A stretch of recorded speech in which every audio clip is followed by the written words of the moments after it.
Hi guys, I just want to do a little update on a Garmin Livescope install into my Pescador Pilot 12.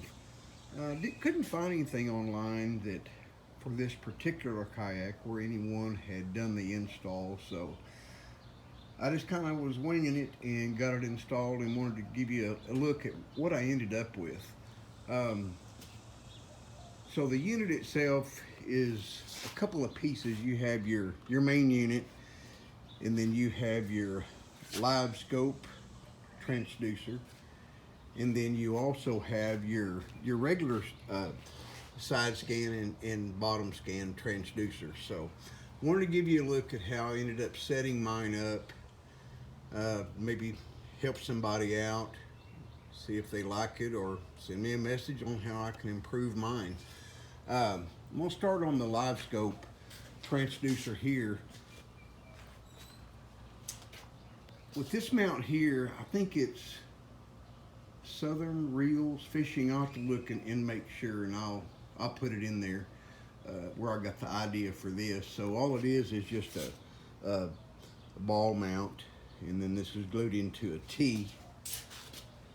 It goes down through the PVC, and at the bottom there's another piece of PVC right back here that I put in there and cut a slot out of it. And the reason being is you need to be able to rotate your transducer.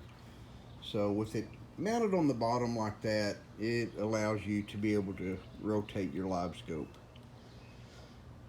Again, I'm gonna put that guy's name in there, what his YouTube user is, because that's exactly where I come up with that.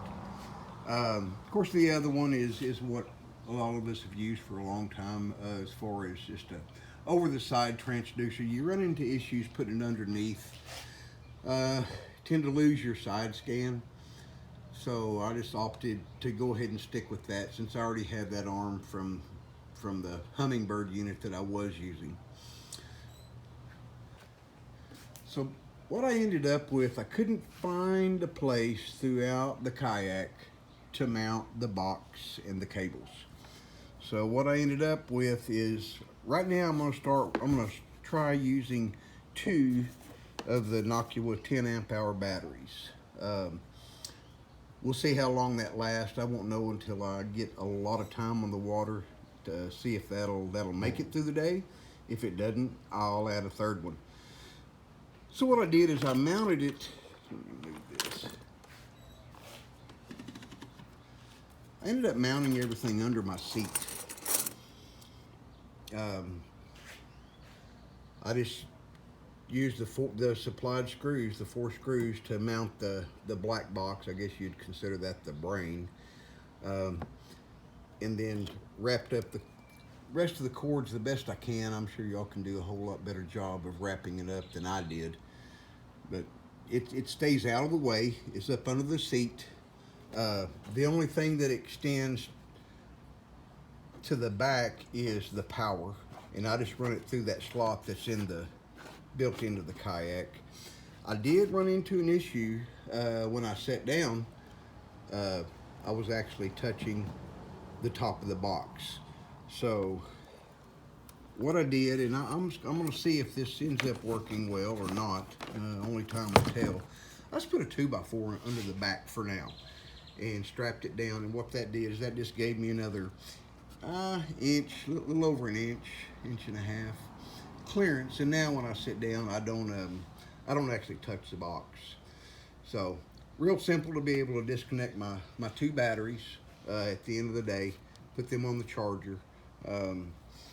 The scope folds up, the Livescope, you just loosen that and it folds up, and it just sets, the transducer actually sets in the seat to protect it while I'm traveling. So I just set it up there and lock it back down. It stays just fine. So anyway, I just wanted to give you a little idea of how I set it up. I'm sure there's a better way. I didn't want to just bolt everything down back here in the back. I didn't want to put it in a box. The reason being, supposedly they're supposed to have some circulation, which is why they have the, you know, the cooling fins on them. Is they need to have some air movement. So I figured the only place that would hold it all was under the seat, and I don't keep anything under my seat anyway. So I think it's going to work just fine. Once again, only time will tell. And that's about it. I just want to show you how I got mine set up. It's very quick, very easy. The directions for Livescope as far as hooking them up are pretty lacking, but you know, if you've ever hooked a regular unit up, it's not difficult. There's just a lot more connections, and their directions they basically suck. But anyway, I just want to give you an update on it. Just leave a comment if you have any questions, and I'll get back with you as soon as I can. Thanks.